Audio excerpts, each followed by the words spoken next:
The Mafia boss's baby screamed for hours on the private jet until the cook whispered 3 words. The infant's screams tore through the cabin of the Gulfstream G650 like shrapnel, relentless and primal. Every surface vibrated with the force of it.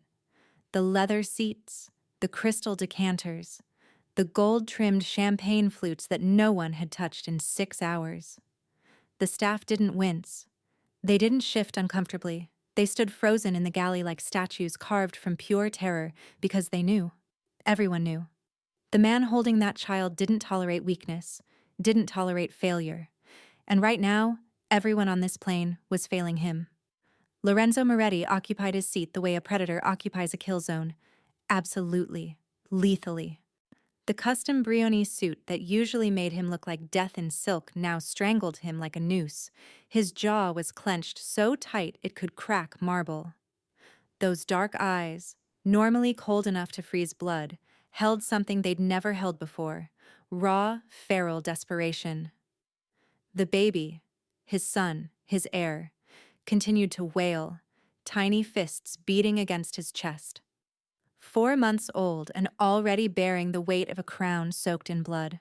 4 months since Valentina had died, bringing this child into the world. 4 months since Lorenzo Moretti, the most feared don in the Italian underworld, had become something he swore he'd never be: helpless. Don. His chief bodyguard leaned in, voice barely above a whisper, though the screaming drowned out everything anyway. We could land early. Medical facility in... No. Lorenzo's voice was still wrapped in silk and razors. We stay on schedule. But Nico didn't care about schedules. He didn't care that his father controlled 3 countries' worth of illegal operations, that politicians crossed themselves when they heard the Moretti name, that entire bloodlines had been erased at his word. The infant only knew hunger, discomfort, and the absence of the warmth he'd known for 4 precious months before death stole it away. Lorenzo had tried everything: bottles prepared by the London nanny who'd cost more than most people earned in a year, pacifiers imported from Switzerland, rocking motions that felt grotesque in arms more accustomed to signing execution orders than soothing cries. Nothing worked. Nothing even came close. 7 rows back in the crew galley, Elena Rossi heard those desperate cries and felt her entire body lock up with muscle memory. Her hands trembled against the marble countertop where she'd been preparing a risotto no one would eat. 6 months. It had been 6 months since she'd closed the doors on her Michelin-starred restaurant. 6 months since the scandal that had destroyed everything she'd built. 6 months since food critics who'd once worshipped her craft had gleefully watched her fall. She'd been heading to a private estate in Sicily, taking whatever work she could get. Private jet chef was about as far from a Michelin kitchen as you could fall, but it paid cash and asked no questions. She was good at being invisible now, good at keeping her head down and her past buried. But that sound, that specific desperate wail of an infant who needed something primal, something only memory could provide, cut through every wall she'd built around herself. Elena closed her eyes, forcing down the wave of recognition that always came with that sound. She knew that cry.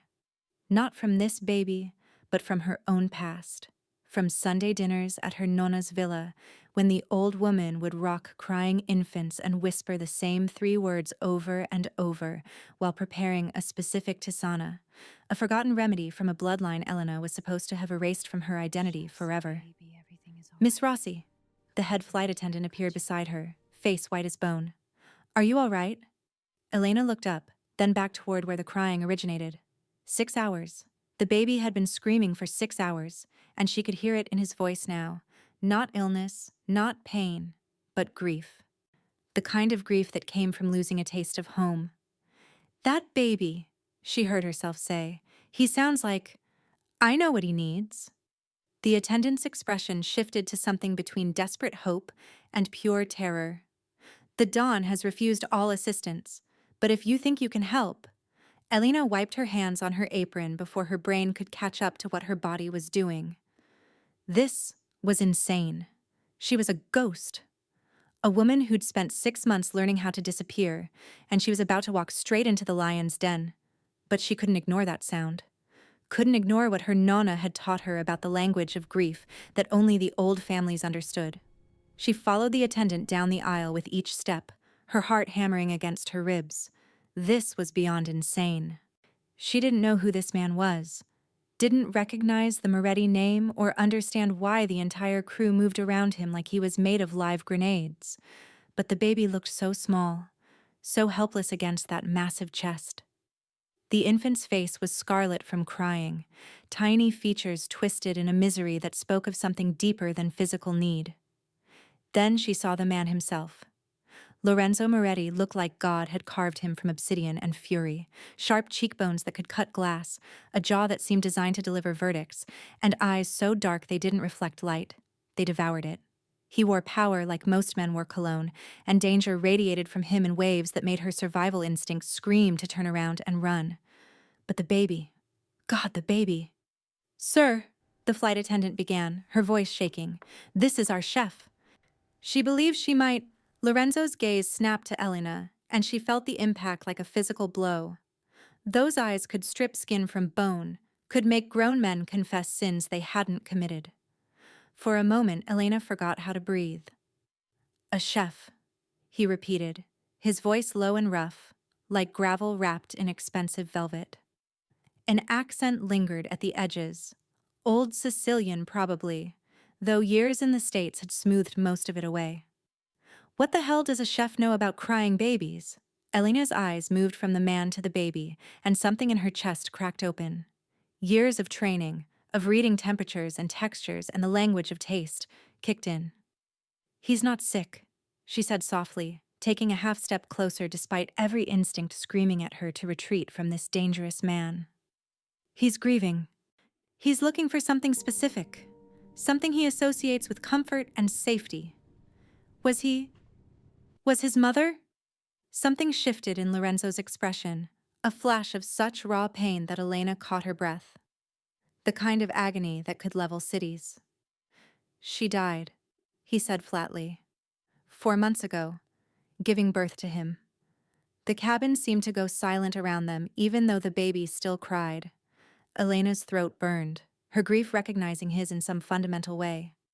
"Then he's searching for her," she whispered. "Not just her. A taste, a memory in his blood that tells him he's home." Their eyes locked, and Elena saw the exact moment he understood what she was implying. His jaw tightened. For a second, she thought he might order her thrown off the plane at 30,000 feet. But then Nico let out another desperate wail, and something in this untouchable dawn crumbled. "What are you suggesting?" His voice was dangerous, testing, as if he couldn't quite believe what he was hearing. Elena swallowed hard. This was her last chance to walk away, to stay invisible, to keep the secrets buried with her grandmother's bloodline. But the baby was suffering, and she knew. God help her, she knew exactly what he needed. "I can make him something," she said. "An old family recipe. From before. If you'll allow me, I could try." The silence that followed was deafening. Every person in first class had gone quiet, sensing they were witnessing something that would change the trajectory of everything. Lorenzo Moretti stared at this woman, this stranger who spoke about bloodlines and memory with the certainty of someone who understood, and felt something shift beneath his feet. In his world, there were no gifts. Everything had a price. Every kindness concealed a blade. But this woman's eyes held something that looked almost like recognition, like she knew what it meant to lose everything and still have to keep breathing. "The galley," he said abruptly. "You have 15 minutes. Elena's hands shook as she nodded and turned back toward the galley, hyper-aware of the bodyguard who fell into step behind her. This was real. This was actually happening. She was about to reveal a secret that had been buried for a generation. In the galley, her hands moved on autopilot. Fennel seeds, chamomile from her personal stash. A specific ratio of honey that her nonna had made her memorize before the old woman died. And then the whispered incantation. Not magic, just memory. The 3 words that turned ingredients into legacy. Sangue riconosce sangue. Blood recognizes blood. When she returned with the small bottle of warm tisana, Lorenzo was standing now, pacing like a caged animal, Nico still screaming against his shoulder. Elena approached slowly, the way you'd approach something wild and wounded. "May I?" He stared at her for a long moment, then, in a gesture that would have shocked anyone who knew him, he handed his son to a complete stranger. Elena took Nico carefully, supporting his head the way her nonna had taught her a lifetime ago. She brought the bottle to his lips, and for a moment, nothing happened. The baby whimpered, turning his face. Then his instincts recognized what his consciousness couldn't, the taste of a bloodline he carried in his DNA, and he latched on. The change was instant. The screaming stopped. The tiny body relaxed. And in the sudden, profound silence that filled the cabin, Elena looked down at the infant in her arms and felt the weight of what she'd just done settle over her like a burial shroud. She'd just told Lorenzo Moretti exactly who she was, what bloodline she carried. And in the world of the old families, that was the same as signing her own death warrant. Or something far worse. Outside the galley, Lorenzo stood with his fists clenched at his sides, his mind racing. He'd just watched a complete stranger silence his son with 3 words and a remedy that should have been lost when the Rossi family was massacred 15 years ago. 3 words he recognized from the oldest codes. 3 words that meant this woman, this ghost standing in his galley, was the one thing more dangerous than any enemy. She was a survivor. When the door opened 20 minutes later, Elena emerged with Nico sleeping peacefully in her arms. The infant's face was relaxed, his tiny fist curled against her chef's whites, completely at peace for the first time in weeks. Lorenzo looked at his son, truly peaceful, truly safe, and felt something dangerous shift in his chest. Something that, in his world, got people killed. "He's asleep," Elena said unnecessarily, her voice soft to avoid waking the baby. "The tisana will help him for a few hours. He'll need more when he wakes, but—" She moved to hand Nico back, but Lorenzo's hand shot out to stop her, his fingers wrapping around her wrist with surprising gentleness for a man who'd never been gentle a day in his life. "Your name," he demanded, though his tone had lost its edge. "Your real name." Elena's breath caught. This was it, the moment where her carefully constructed invisibility shattered. "Elena," she whispered. "Elena Rossi." His grip on her wrist tightened fractionally. Recognition flared in those dark eyes. Recognition and something far more dangerous. "Rossi," he repeated, the name rolling off his tongue like a prayer and a curse. "I thought your family was dead," Elena finished. "Yes, they are. All of them. I'm just the cook." Lorenzo released her wrist and took Nico from her arms with practiced care. His son barely stirred, too content in whatever dream the old remedy had given him. When Lorenzo looked back at Elena, his expression was unreadable. "I owe you a debt, Elena Rossi." Elena shook her head, backing toward the galley. "You don't owe me anything. I was happy to—" "In my world, everything comes with a price." Lorenzo's voice dropped to something that sounded almost like a warning. "And what you just did, giving my son peace when nothing else could, revealing yourself to me, that's not something I can simply walk away from. You understand what those 3 words mean, don't you? What they bind us to?" Elena felt ice flood her veins. She understood. God help her, she understood exactly what she'd triggered. The old laws, the blood debts, the sacred codes that even the most ruthless dons honored. "I should get back to the galley," she said, her voice barely above a whisper. "Wait." The word was a command, not a request. Lorenzo shifted Nico in his arms, his gaze never leaving Elena's face. "When we land in Sicily, you're coming with me. I have another job lined up, not anymore." His tone was absolute, final. "My son needs you, and in the old ways, that means you're under my protection, whether you want to be or not." Elena stared at him, at this dangerous man who held his sleeping son like he was holding the only thing in the world that mattered, and realized with cold, absolute certainty that her life as a ghost was over. She'd saved a baby with a family secret, and in doing so, she'd chained herself to the most dangerous bloodline in Italy. The golden cage was waiting, and this time, there would be no escape. Before we begin, click subscribe, like this video, and tell me in the comment section where you are watching from. Your support helps us bring more thrilling stories. And trust me, you won't want to miss them. Now let's get into the story. The galley smelled of rosemary and failure. Elena's risotto sat untouched on the burner, the saffron-infused grains beginning to congeal into expensive paste. No one was eating. No one was drinking. The entire cabin had become a holding cell, where the only sound that mattered was the infant's relentless screaming. But Elena heard something else beneath the cries. A specific pitch, a particular rhythm that spoke of ancestral hunger. Her nonna used to say that babies didn't just cry. They spoke in a language older than words, demanding what their blood remembered even when their minds had forgotten. The head flight attendant hovered in the galley doorway, wringing her hands like she was trying to squeeze courage from her own bones. Behind her, Elena could see Lorenzo Moretti standing in the aisle, his massive frame swaying slightly as he rocked his son with the mechanical desperation of a man who'd run out of options 3 hours ago. Elena stepped past the attendant before she could lose her nerve. The protocol was clear. Crew stayed in crew areas. No one approached the Dawn without explicit permission. No one touched the air. Ever. But protocol hadn't stopped Nico from screaming himself hoarse, and Elena had stopped believing in rules the day her restaurant burned to the ground in a cloud of false accusations.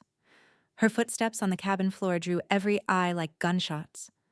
The bodyguards shifted, hands moving toward weapons concealed beneath tailored jackets. But Lorenzo's gaze found her first, and the weight of it nearly drove her backward. "Don Moretti," she said, her voice steadier than she felt. "May I?" She didn't wait for permission, couldn't afford to. Instead, she leaned in close enough to smell the expensive cologne mixed with sweat and exhaustion, close enough to see the bloodshot whites of eyes that probably hadn't closed in days. Close enough to whisper directly into the space between the Don and his screaming son. "Sangue reconoce sangue." 3 words, soft as prayer, deadly as confession. The effect was immediate and impossible. Nico's cries didn't taper off. They stopped. Completely. As if someone had cut the wire between his lungs and his voice. The silence that crashed over the cabin was so absolute it felt like a physical pressure against Elena's eardrums. Lorenzo froze mid-sway, his entire body going rigid. The baby hiccuped once, twice, then turned his small face toward Elena with the kind of focus infants weren't supposed to have. Those dark eyes, Moretti eyes, locked onto hers with an intensity that sent ice down her spine. The Don's voice came out raw. "What did you just say?" Elena swallowed against the sudden dryness in her throat. Every instinct screamed at her to lie, to deflect, to run. But Nico's tiny hand had already reached toward her, fingers grasping at air, and she knew with cold certainty that there was no taking it back. "Old words," she whispered, "from old families." Lorenzo's jaw worked like he was chewing glass. "How old?" "Old enough to matter." The silence stretched between them like a blade. Around them, the bodyguards had gone statue still. The kind of stillness that came right before violence. But Nico remained quiet, his gaze fixed on Elena as if she were the only real thing in the world. Finally, Lorenzo spoke, his voice barely above a whisper, but carrying the weight of a verdict. "Who taught you those words?" Elena met his eyes and saw the moment recognition began to dawn. "My grandmother," she said, "before your family helped erase mine from existence." The words hung in the pressurized air like smoke from a gun.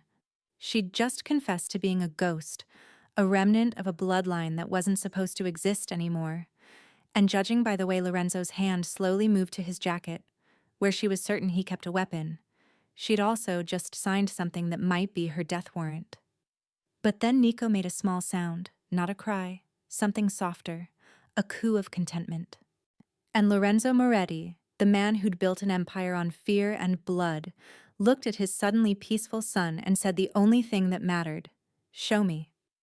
The galley was never meant for what Elena was about to do. It was designed for reheating gourmet meals prepared in Michelin-starred kitchens, for arranging caviar on mother-of-pearl spoons, for maintaining the illusion that wealth could buy anything. But not this. This required something that couldn't be purchased.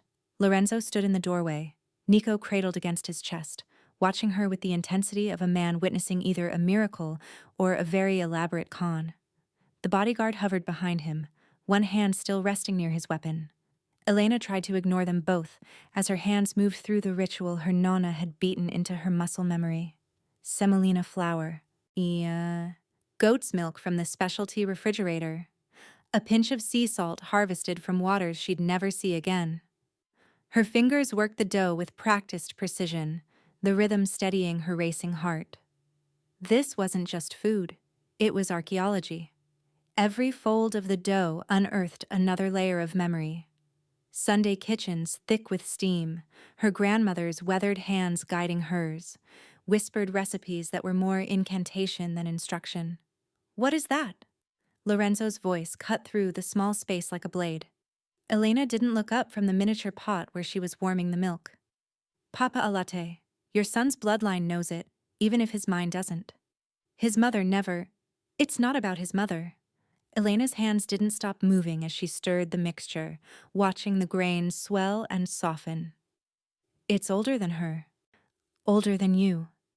The old families used to make this for their heirs, a taste of legacy before they could speak. Your son is calling for something his DNA remembers." She could feel his stare burning into her back, measuring, calculating, trying to determine if she was insane or if the world had just tilted on an axis he didn't know existed. Nico made another small sound, and Elena heard Lorenzo's sharp intake of breath. The baby had been silent for nearly 15 minutes, and the Dawn was terrified the crying would start again. When the papa reached the right consistency, thick enough to coat a spoon but thin enough for an infant to manage, Elena turned. Lorenzo was closer than she'd expected, close enough that she could see the fine tremor in his hands despite the iron control he projected. This man who commanded armies was shaking because his son had stopped crying. "Let me," she said softly, reaching for Nico. For a long moment Lorenzo didn't move. In his world, trust was currency more valuable than gold, and he'd just met this woman 30 minutes ago. But then Nico turned his head toward Elena, that same uncanny focus in his dark eyes, and Lorenzo made a choice that would change everything. He handed over his son. Elena settled onto the small galley bench, positioning Nico in the crook of her arm the way she'd seen her grandmother do with a dozen babies. She brought the spoon to his lips, and the scent of the warm papa, simple, ancient, carrying the ghost of 1,000 family dinners, seemed to trigger something primal in the infant. Nico opened his mouth, took the spoon, swallowed. Then he opened his mouth again, demanding more with the imperious certainty of someone who'd just found what he'd been screaming for all along. Elena fed him slowly, carefully, while Lorenzo watched with an expression she couldn't quite read. When half the bowl was gone and Nico's eyes began to drift closed, content for the first time in days, the Dawn finally spoke. "I've spent 2 months hiring the best nannies in Europe." His voice was rough, barely controlled. "Consulted with pediatricians from 3 countries. Bought every goddamn bottle and formula on the market. And you." He stopped, jaw working. "You walk onto my plane with a pot of milk and flour." Elena looked down at the sleeping baby in her arms, at his perfect, peaceful face, and felt the full weight of what she'd done settling over her like a sentence. She'd shown Lorenzo Moretti that his money was worthless, that all his power couldn't give his son what a dead woman's recipe could. That kind of knowledge was dangerous, the kind that got people disappeared. When she finally met his gaze, she saw something in those dark eyes that terrified her more than anger would have. Hunger. Raw, desperate hunger. "When we land," Lorenzo said, each word precise as a scalpel, "you're mine." The wheels kissed Sicilian tarmac with a whisper that felt like a death knell. Through the cabin window, Elena could see the private hangar bathed in the golden light of late afternoon, could see the convoy of black SUVs waiting like a funeral procession. She should have felt relief. The flight was over. Nico slept peacefully in his father's arms. Her job, whatever it had been, was complete. Instead, she felt the cage door closing. The other crew members gathered their belongings, exchanging glances that said they couldn't wait to escape the tension that had saturated the cabin for 6 hours. Elena reached for her small duffel bag, the one that contained everything she owned after 6 months of running. She made it 3 steps toward the exit before Lorenzo's voice stopped her cold. Not you. 2 words. Soft as velvet, absolute as execution. Elena turned slowly, her heart hammering against her ribs. Lorenzo stood near the front of the cabin, Nico still sleeping against his shoulder, his dark eyes fixed on her with an intensity that made her skin prickle. I have a taxi waiting, she began. Cancel it. He shifted Nico carefully, the tenderness of the gesture at odds with the steel in his voice. Marco, yeah. Take the others to their vehicles. Pay them double. Make sure they understand that discretion is not optional. The chief bodyguard nodded once, then began herding the crew toward the exit with the efficiency of a man who'd done this 1,000 times. The head flight attendant shot Elena a look, half sympathy, half terror, before disappearing down the stairs. Then it was just Elena, Lorenzo, and the sleeping baby between them. The silence stretched until Elena couldn't bear it anymore. I kept your son quiet. That was the deal. There was no deal. Lorenzo took a step closer and Elena fought the urge to back away. You spoke words that haven't been uttered in 15 years. Words from a code that died the night the Rossi compound burned. Elena's blood turned to ice. She'd known he might recognize the phrase. But hearing him say it, hearing him connect her to that night, made it real in a way that terror couldn't quite capture. I was 12, she whispered. I wasn't even there. But you know the words. You know the recipes. You carry the bloodline. His voice dropped to something that was almost gentle, which somehow made it more terrifying. Do you have any idea what that makes you? A ghost, Elena said. Just a ghost. That family is dead. Whatever happened that night was necessary. The words came out flat, final, no apology, no regret. Your family and mine had been at war for 3 generations. The Rossis wouldn't bend, wouldn't negotiate, so they burned. Elena felt something hot and sharp lodge in her chest. Her grandmother's face flashed through her mind. Weathered hands kneading dough. Tired eyes full of secrets she'd never gotten to explain. She'd died 6 months after the fire, taking most of those secrets to her grave. Then why am I still breathing? Elena demanded, anger finally cutting through the fear.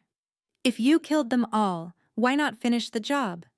Lorenzo looked down at his sleeping son, and something shifted in his expression. Because you just saved my heir with knowledge that should be extinct. Because those 3 words invoke a debt older than our war. Because... He lifted his gaze back to hers, and Elena saw something in those dark eyes that made her breath catch. Because my son recognizes you. And in the old ways, that means something. What does it mean? Elena whispered, though she already knew the answer. Had known it the moment those ancient words left her lips. Lorenzo smiled, but there was no warmth in it. It means you're coming home with me, to the place where your family used to live, before we took it from them. He adjusted Nico against his shoulder and moved toward the exit. Welcome to Villa Moretti, Elena Rossi. Your cage is very beautiful. Elena stood frozen as he descended the stairs, leaving her with the choice that wasn't really a choice at all. She could run, try to disappear again. But the moment she'd whispered those 3 words, she'd announced herself to the one family that had spent 15 years making sure hers didn't exist. She picked up her duffel bag and followed him into the Sicilian sun, into the waiting car, into a future she'd spent 6 months trying to avoid. The door closed behind her, with the finality of a tomb sealing shut. And as the convoy pulled away from the hangar, Elena realized that Lorenzo had been right about one thing. Her family's blood did recognize his, but recognition wasn't the same as forgiveness. It was war waiting to happen. Villa Moretti rose from the Sicilian hillside like a fortress pretending to be a palace. Honey-colored stone glowed in the setting sun, ancient cypress trees lined the drive like sentries, and fountains whispered promises of Mediterranean luxury. It was beautiful the way a gilded trap was beautiful, designed to make you forget you couldn't leave. Elena pressed her palm against the SUV window as they passed through iron gates that closed behind them with the finality of a vault ceiling. Somewhere in the back of her mind, muscle memory stirred. She'd been here before, not to this exact villa, but close. close enough that the scent of jasmine and gun oil felt like déjà vu. The convoy stopped beneath a portico where marble columns held up the weight of history. Lorenzo emerged first, Nico still sleeping against his shoulder, and a woman in severe black appeared from the shadows of the entrance. Late 50s, silver hair pulled back in a brutal knot, eyes that could perform autopsies on living flesh. "Maria," Lorenzo said, and something in his tone made it clear this wasn't a request for pleasantries. "Prepare the East Wing. Our guest will be staying indefinitely." The woman's gaze sliced to Elena with surgical precision. "The East Wing, Don Moretti? That's where family stays." "Yes." Lorenzo shifted Nico, and Elena saw the baby's hand curl tighter against his father's jacket, even in sleep, seeking that connection. She invoked the old words, Maria. You know what that means. Something flickered across Maria's face. Recognition? Horror? Maybe both. Her spine somehow straightened further, which Elena wouldn't have thought physically possible. When she spoke again, her voice had dropped into something that sounded like ritual. "Sacred guest." "Sacred guest," Lorenzo confirmed, "which means she cannot be harmed, cannot be threatened, cannot leave." He finally looked at Elena, and she saw the trap snap completely shut in his eyes. "The old codes protect you, Elena Rossi. They also bind you." Elena climbed out of the SUV on legs that felt like they belonged to someone else. Maria descended the stone steps with the bearing of a general reviewing troops, stopping precisely 3 feet away. Close enough to assess, far enough to maintain hierarchy. "Miss Rossi." The name came out like an accusation. "I am Maria Conti, the house manager. I served the Don's father and his father before him. I was here the night your family's compound burned." Elena felt the world tilt slightly. "Then you know. I know that you shouldn't exist." Maria's voice was utterly neutral, which somehow made it more damning. "I know that your grandmother escaped with you because someone in our organization showed mercy they shouldn't have. I know that the Dawn is invoking laws older than the vendetta to keep you here." She paused, letting that sink in.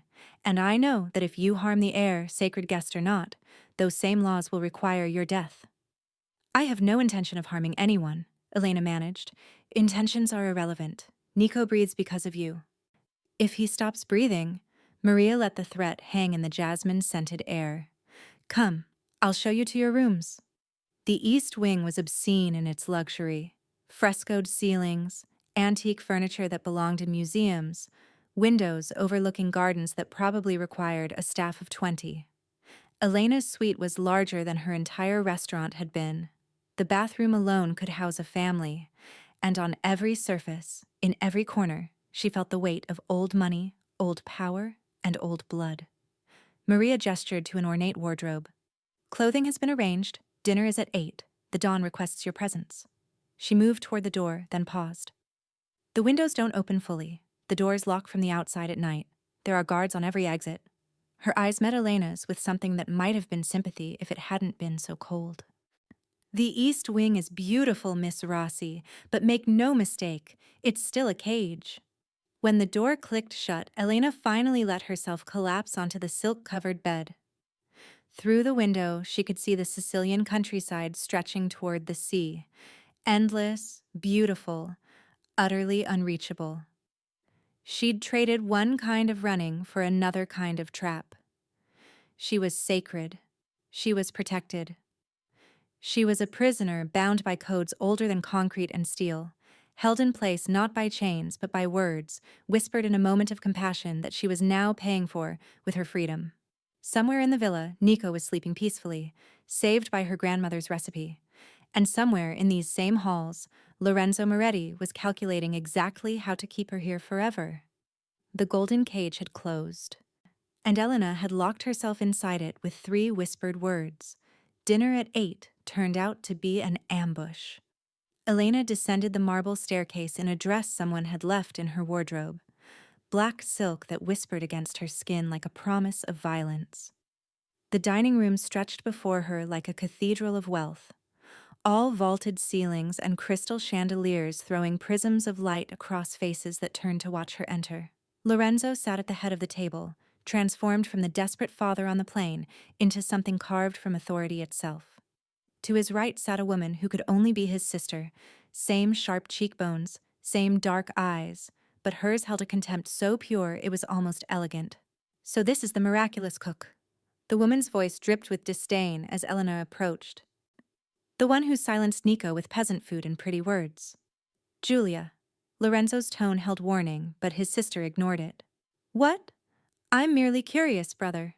You invoke the sacred guest laws for a woman we found serving canapes at 30,000 feet. You install her in our East Wing, give her our dead mother's rooms, and expect me to simply accept that she's the last surviving Rossi?" Julia's smile was a knife wrapped in designer lipstick. "Forgive me if I require proof." Elena stood at the edge of the table, refusing to show the fear crawling up her spine. "What kind of proof?" Julia leaned back in her chair, studying Elena like a specimen under glass. The Rossi family was known for one thing before they were known for treachery. They kept the old feasts. Specifically, the Feast of Seven Bloods, a meal prepared only for the most significant occasions. Alliances, treaties, births of heirs. She paused, letting the implication settle. "My grandfather attended one decades ago, before the war between our families. He spoke of it until the day he died. Said it was the most exquisite thing he'd ever tasted." "The recipe died with your family," Julia continued. "Or so we thought. So here's my challenge, little cook. Recreate the Feast of Seven Bloods. If you truly carry Rossi blood, if you truly learned at your grandmother's knee, you'll know how. If you don't," her smile sharpened, "then you're just another opportunist trying to exploit my nephew's needs, and the sacred guest laws become irrelevant." Elena felt the trap spring closed around her from a different direction. "And if I refuse?" "Then you confirm you're a fraud." Julia's eyes glittered. "And my brother will have no choice but to remove you from this house, sacred words or not." "Julia," Lorenzo began, but Elena cut him off. "I'll do it." The words came out steadier than she felt, because buried somewhere in the hurricane of her grandmother's final lessons, in the fevered weeks before the old woman died, Elena remembered. Not the complete recipe. Her nonna had been too weak, too close to death to finish teaching her. But she remembered enough. The structure, the symbolism, the 7 ingredients that represented 7 bloodlines bound by a single meal. Julia's smile turned predatory. "Excellent. You have 3 days. The feast traditionally serves 12. We'll invite witnesses, family members who will know if you're faking." She stood, smoothing her dress. "Fail and you leave this villa. Succeed." She glanced at her brother, something unreadable passing between them. "Succeed and perhaps you really are what you claim to be." As Julia swept from the room, Lorenzo finally spoke. His voice was quiet, dangerous. "You didn't have to accept." Elena met his gaze across the candlelit table. "Yes, I did, because if I can't prove I'm a Rossi, then I'm just a woman who got lucky with a crying baby. And in your world, luck runs out." She turned toward the door, then looked back. "I'll need access to your kitchens, all of them. And I'll need ingredients that your money probably can't buy." "Whatever you need," Lorenzo said. "But Elena..." He waited until she stopped. "The Feast of Seven Bloods earned its name for a reason. If you truly know how to make it, you know what it requires."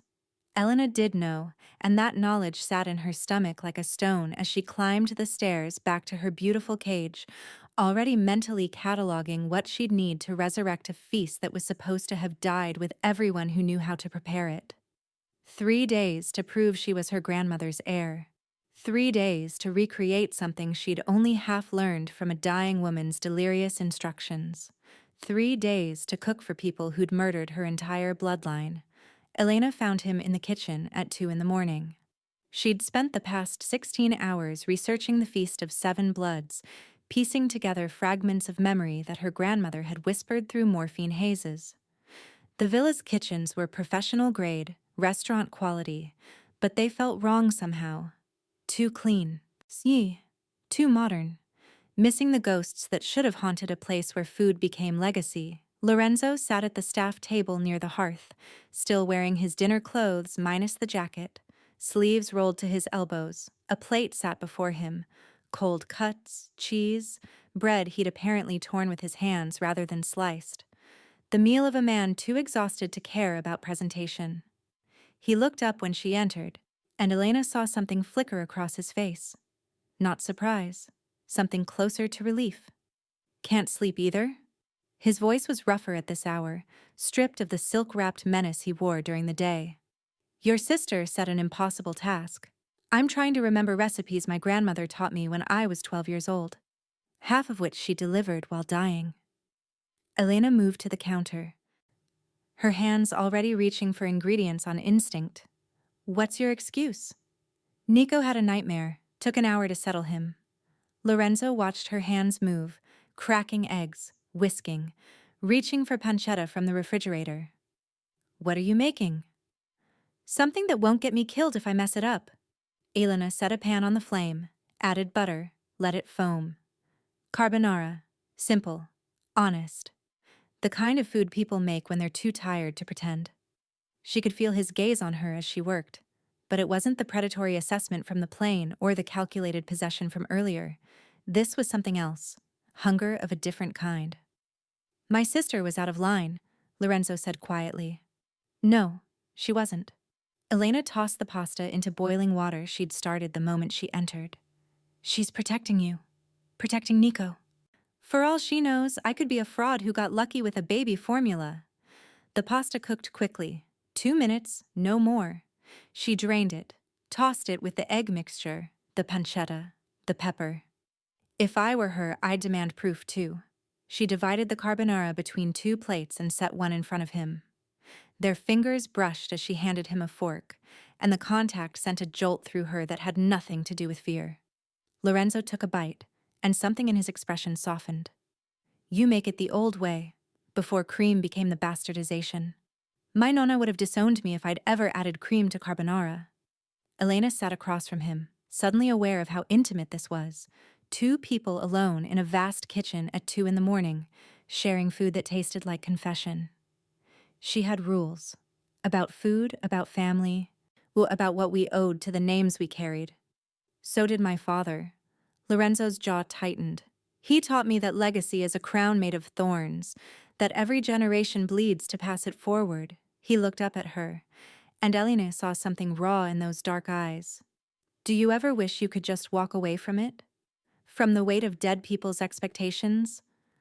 The question hung between them like a blade suspended by thread. Elena thought about the restaurant she'd built and lost, the names she'd tried to bury, the recipes that haunted her dreams. Every day, she whispered. But walking away doesn't make the weight disappear. It just means you carry it alone. Lorenzo set down his fork, his gaze locked on hers with an intensity that made her breath catch. You understand, he said, and it wasn't a question. Most people see the power, the money, the fear. They don't see the cage, but you. He leaned forward, and suddenly the table between them felt like nothing at all. You know what it means to be a prisoner of your own blood.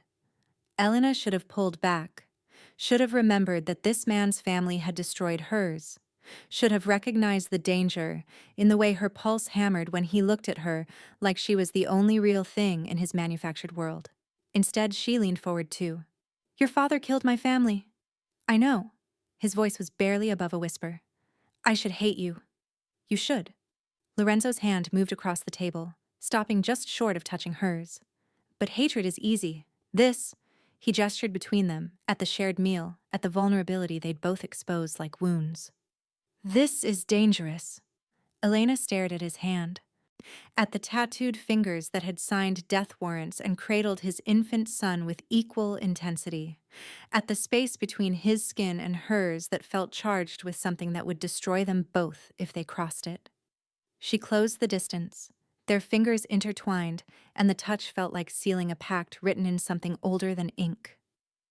Then let's be dangerous together, she whispered, and watched something dark and hungry flare in his eyes. The scream shattered the pre-dawn kitchen like breaking glass. Elena was elbow-deep in preparing the first course of the Feast of Seven Bloods when Maria burst through the kitchen doors, her face the color of ash. Behind her, 2 bodyguards carried something that made Elena's blood freeze. Lorenzo's chief advisor, Paolo, convulsing on a stretcher, foam at the corners of his mouth. What happened? Elena dropped the knife she'd been using to fill a rabbit. Poison. Maria's eyes cut to Elena like accusations. He ate from the test dishes you prepared last night. The ones for the feast. The world tilted. Elena stared at the preparation station where she'd left covered dishes of components for today's work. Stocks, reductions, marinated proteins. Any of them could have been tampered with. All of them had her fingerprints, her DNA, her culinary signature. Lorenzo appeared in the doorway, like retribution incarnate, still in the clothes he'd worn when they'd shared carbonara hours ago. His gaze found Elena, and she saw the exact moment calculation replaced whatever fragile connection they'd forged in the darkness. Which dish? The demi-glace, one of the bodyguards said. He used bread to sop it up from the container. Elena moved before anyone could stop her, crossing to the station and lifting the container. She brought it to her nose, inhaled deeply. Beneath the rich scent of reduced veal stock and wine, something else lurked. Bitter, almost floral. Her grandmother's voice echoed through her memory. Every poison has a signature, cara mia. The nose knows what the tongue will die from. Oleander, she said quietly. Someone added oleander extract to the demi-glace. Of course you can identify it. Julia's voice dripped venom as she entered behind Lorenzo. Since you're the one who put it there. I didn't. Elena turned to face them, forcing her voice steady even as her heart tried to claw through her ribs. But I can prove it. Lorenzo's hand moved to his jacket. How? Oleander is an oil-based poison. It doesn't fully integrate with water-based stocks. It separates, creates a film. Elena moved through the kitchen, examining each preparation surface, each tool, each ingredient. Her senses heightened the way they did when she was creating, but now she was hunting. Whoever added it would have needed to emulsify it first. That requires a specific technique, specific equipment. She found it on the third workstation from the door, a mortar and pestle tucked behind a stack of copper pots. The residue inside was nearly invisible, but Elena had spent 15 years learning to read the language of ingredients. She brought it to her nose, then held it out to Lorenzo. You smell it. Oleander and almond oil for binding. This was prepared here, in this kitchen, while I was asleep. She turned to Maria. Who has access to these kitchens at night besides me? Maria's face went rigid. The sous chef Carlo. He oversees overnight prep. She paused. He's also Paolo's cousin. Understanding crashed through the room like a wave. Paolo hadn't been the target. He'd been the accomplice who'd gotten careless, sampled the poison meant for someone else. For the family at the feast. For Nico. Lorenzo's voice dropped to something that sounded like death itself. Find Carlo, now! Bodyguards scattered like shrapnel. Elena stood in the center of the kitchen, still holding the mortar and pestle that had nearly made her a murderer by proxy. Her hands shook now that the adrenaline was fading, now that she realized how close she'd come to being dragged into the garden and buried beside the jasmine. Lorenzo approached slowly, his gaze moving from the evidence in her hands to her face. When he spoke, his voice was barely above a whisper. You could have run. The moment you saw Paolo, you could have claimed ignorance and tried to escape. I could have, Elena agreed. But then you'd never know the truth. And whoever is trying to kill your family would still be breathing. She set down the mortar with deliberate care. Besides, I told you I don't run anymore, I cook. Something shifted in Lorenzo's expression. Not quite trust, but something close to it. Something that looked like the beginning of belief. The feast, he said. Can you still prepare it?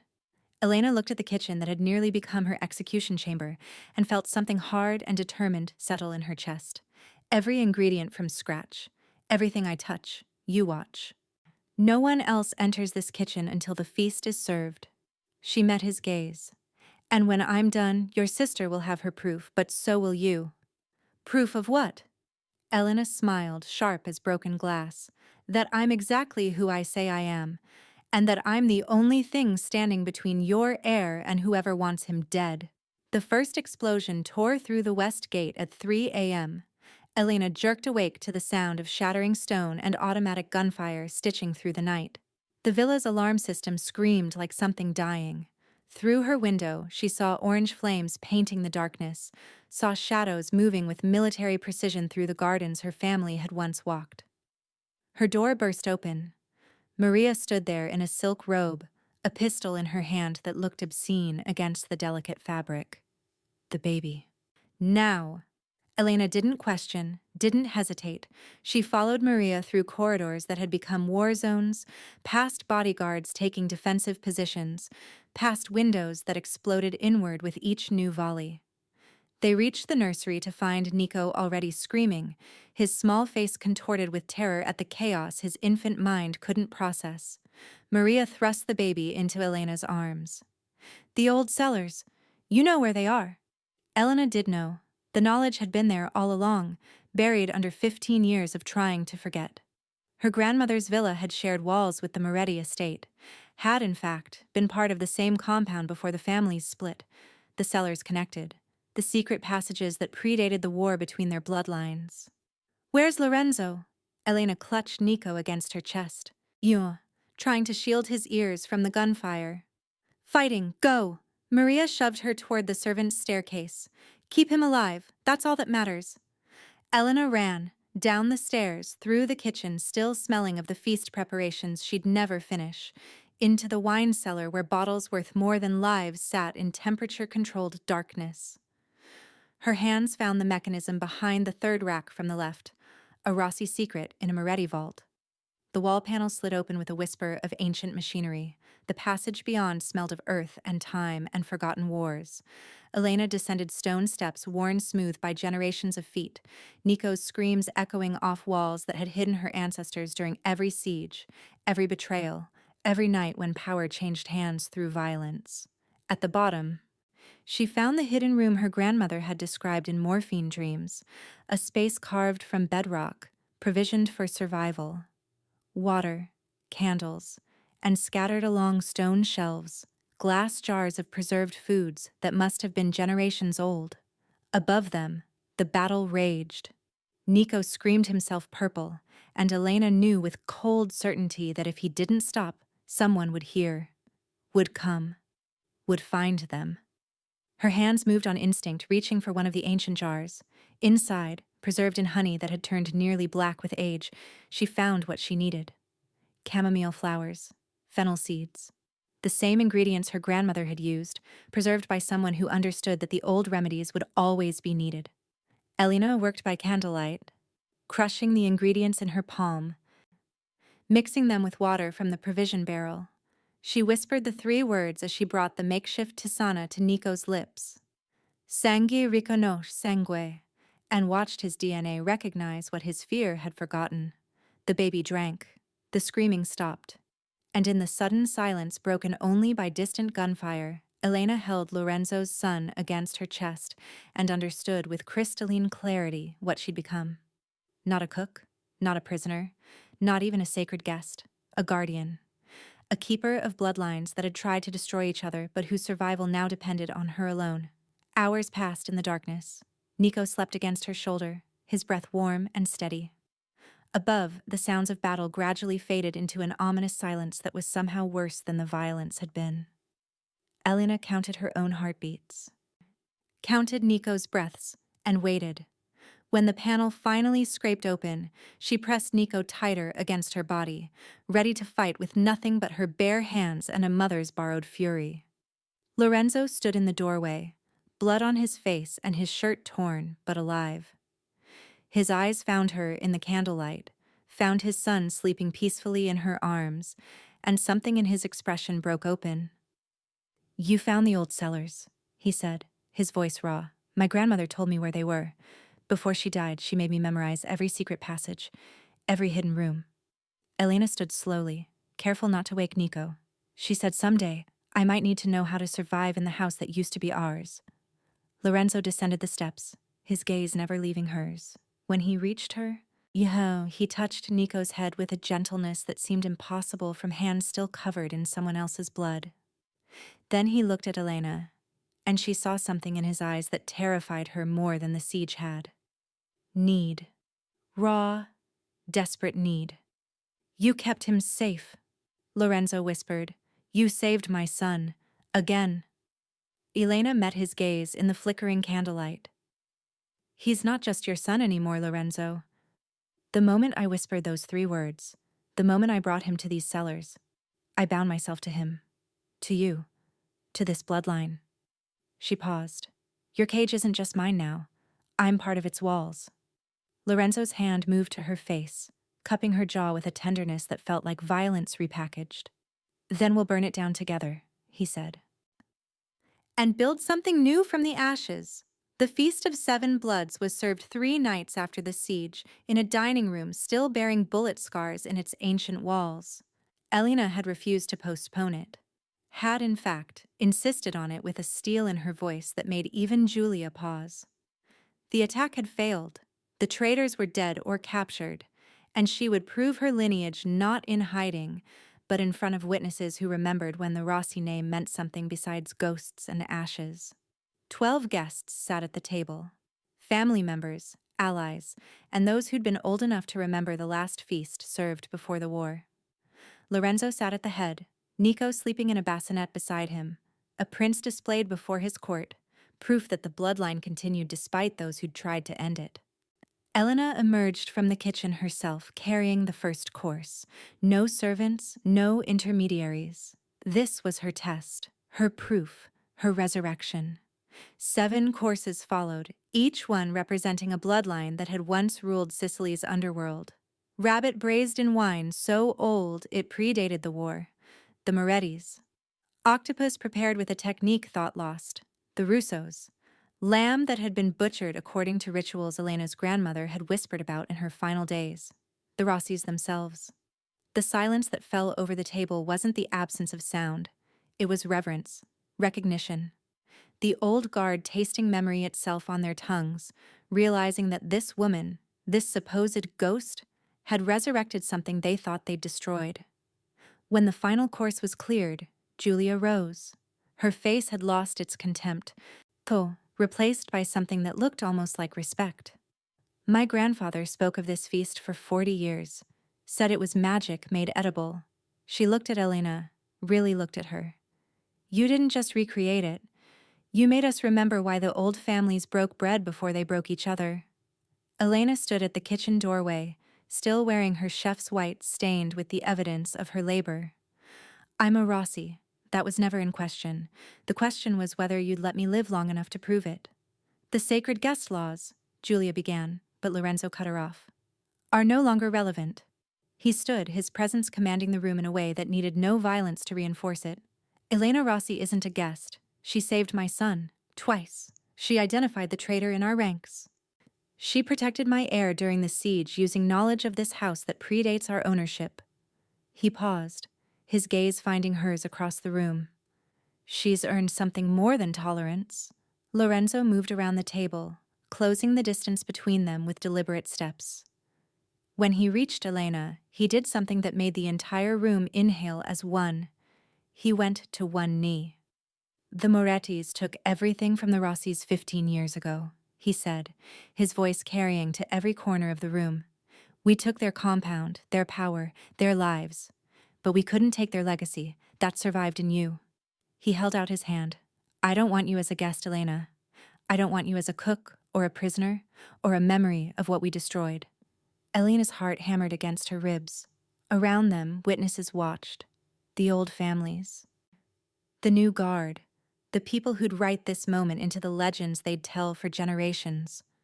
What do you want? She whispered. I want you beside me. Not beneath me. Not behind me. Beside.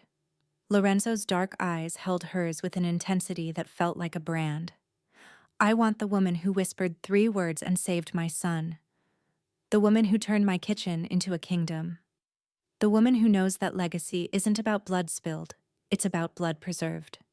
Elena looked at his extended hand, at the man who represented everything that had destroyed her family, and realized that destruction could also be transformation, that the ashes of the old war could fertilize something new. She took his hand. Lorenzo rose, bringing her with him, and turned to face the assembly. Elena Rossi is no longer a ghost. She's the keeper of my son's life, the guardian of this family's future, and He looked down at her, something fierce and possessive and surprisingly tender in his expression. The woman who's going to help me build something better than what our fathers left us. The room erupted, not in protest, but in a strange kind of approval, the acknowledgement that sometimes peace was built not by forgetting the war, but by transforming its survivors into architects of something new. Later, when the guests had departed and Nico slept peacefully in his nursery, Lorenzo found Elena in her kitchen. Not the villa's kitchen, not anymore. Hers. The domain she'd claimed through skill and blood and the stubborn refusal to let her grandmother's legacy die with lies. "No more running," he said, pulling her against him. "No more cages," she countered, her hands fisting in his shirt. Just this. Lorenzo's mouth found hers, and the kiss tasted like hunger finally fed, like wars finally ended, like two bloodlines that had spent generations trying to destroy each other, finally finding a way to survive. Elena Rossi had stopped being a ghost. She'd become something more dangerous, more powerful, more permanent. She'd become the queen of the kitchen and the Don's heart. And in a world built on power and blood, she'd proven that sometimes the most dangerous weapon wasn't a gun or a knife. It was a silver spoon and 3 whispered words that changed everything. Because in the end, the Moretti Empire wasn't conquered by bullets or betrayal. It was claimed by a woman who understood that the most powerful weapon in any war isn't violence. It's the ability to feed the ones you're supposed to fear. Elena Rossi had walked onto a plane as a ghost and walked off as a queen. And Lorenzo Moretti, the man who'd never bent for anyone, had finally found someone worth kneeling for.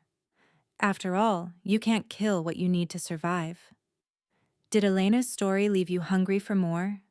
If you loved this tale of revenge served cold, passion served hot, and power served on a silver platter, don't let the story end here.